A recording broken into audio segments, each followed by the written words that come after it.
Hello friends, ഇന്നേ നമുക്ക് റീൽസൊക്കെ ഒന്ന് മാറ്റി വെച്ചിട്ട് ഫുഡ് കഴിക്കുന്നത് കണ്ടാലോ. അപ്പോൾ ഉച്ചക്കത്തേക്ക് ഞാൻ ചോറ് എടുത്തിട്ടുണ്ട്. ചോറിനിവിടെ കറികളായിട്ട് കൊഴുവയും ചെമ്മിനും മിസ്റ്റർ മീൻ എന്ന് പറയും, ഞങ്ങളുടെ ഇവിടെ അങ്ങനെയൊക്കെ വരാറുണ്ട് കേട്ടോ. ആ മീനും പിന്നെ കുറച്ച് ബീട്രൂട്ട് ഉപ്പേരിയും 2 പപ്പടവും ഒരു മുട്ട പൊരിച്ചതും എടുത്തിട്ടുണ്ട്. മുട്ട പൊരിച്ചതെടുത്ത എന്താണെന്ന് വെച്ചാൽ വൈറ്റമിൻ ഡി കുറവായതുകൊണ്ട് ഒരാഴ്ചയായിട്ട് ഞാനിപ്പോൾ മുട്ട പുഴുങ്ങിയത് കഴിക്കുകയാണ്. എനിക്ക് പുഴുങ്ങിയ മുട്ട അങ്ങനെ കഴിക്കാൻ വലിയ താല്പര്യമില്ല, എനിക്കിഷ്ടമല്ല, അതാണ് കാര്യം. പിന്നെ 2 പപ്പട ഭംഗിക്കെടുത്തതാണ്. അറിയാതെ അതിൻ്റെ വയറ്റിലേക്ക് പോയി ഇരുന്നോട്ടെ, പാത്രത്തിൽ ഇരുന്നോട്ടെ എന്ന് വിചാരിച്ചു എടുത്തതാണ്. പക്ഷേ എന്തോ അത് ഞാൻ കുഴച്ച് തിന്നു പോയി അറിയാതെ.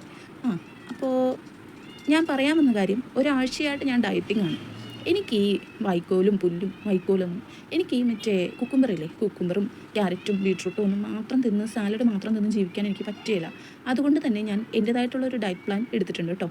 ഉച്ചയ്ക്ക് കുറച്ച് ചോറും കുറേ വെജിറ്റബിളും പിന്നെ മീൻകറിയും വേറെ ഒരു പുഴുങ്ങിയ മുട്ടയും, അങ്ങനെയാണ് ഞാൻ എൻ്റേതായ രീതിയിൽ ഞാൻ ഡയറ്റ് എടുത്തിരിക്കുന്നത്. അതാകുമ്പോൾ എല്ലാം കൂടി കൂട്ടി കുഴച്ച് കഴിക്കുമ്പോൾ ഒരു ഫില്ലിങ്ങും കിട്ടും നമുക്ക്. പിന്നെ രാവിലെ ഞാൻ അരിയാഹാരം കഴിക്കില്ല കേട്ടോ. പിന്നെ വൈകുന്നേരം ഒരു 6:30 മുമ്പ് ഭക്ഷണം കഴിയാൻ നോക്കും. അപ്പോൾ ഇത് മുഴുവനും കൂടി കഴിച്ച് കഴിഞ്ഞപ്പോൾ എന്തൊരു സാറ്റിസ്ഫാക്ഷൻ.